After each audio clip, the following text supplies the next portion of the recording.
Pada suatu masa yang kini dianggap sebagai salah satu babak penting dalam sejarah Indonesia, Kerajaan Mataram kuno menjalani perjalanan luar biasa yang mengubahnya menjadi Kerajaan Medang Kamulan.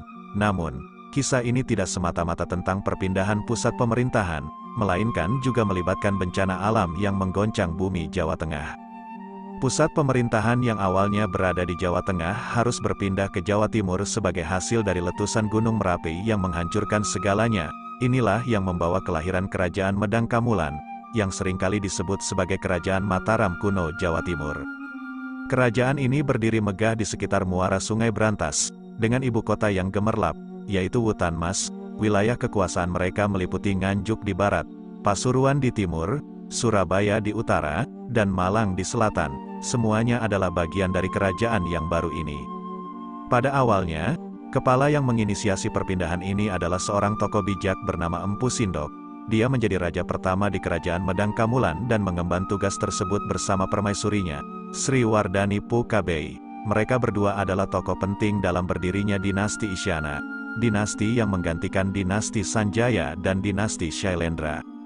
Empu Sindok, dengan gelar lengkap Sri Maharaja Rakehino Sri Isyana Wikramadharma Tunggadewa, membawa Kerajaan Medang Kamulan ke masa kejayaannya. Setelahnya, putranya, Sri Isyana Tunggawijaya, menikahi Lokapala dan mengangkat suaminya sebagai raja. Raja selanjutnya adalah Raja Makutawangsawardhana, atau dikenal juga sebagai Sri Dharmawangsa Teguh Anantawikrama Tunggadewa. Di bawah pemerintahan Raja Dharmawangsa, Kerajaan Medang Kamulan mencapai puncak kejayaannya dan menjadi saingan utama bagi Kerajaan Sriwijaya yang telah ada lebih dulu.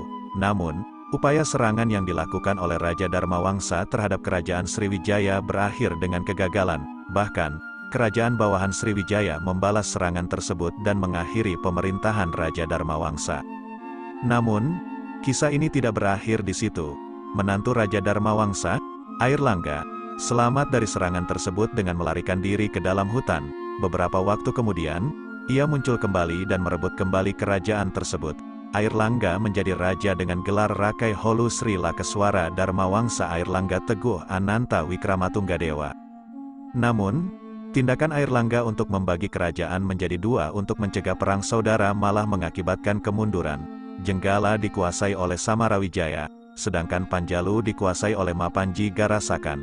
Keputusan ini akhirnya menjadi awal keruntuhan bagi Kerajaan Medang Kamulan.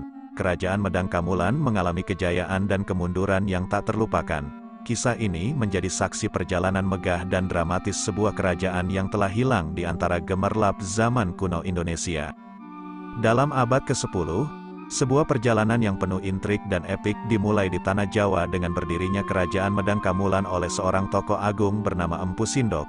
Ia bukan hanya pendiri kerajaan ini, tetapi juga menjadi raja pertamanya, memimpin dengan cemerlang selama sekitar 20 tahun, mulai dari tahun 929 Masehi hingga 949 Masehi.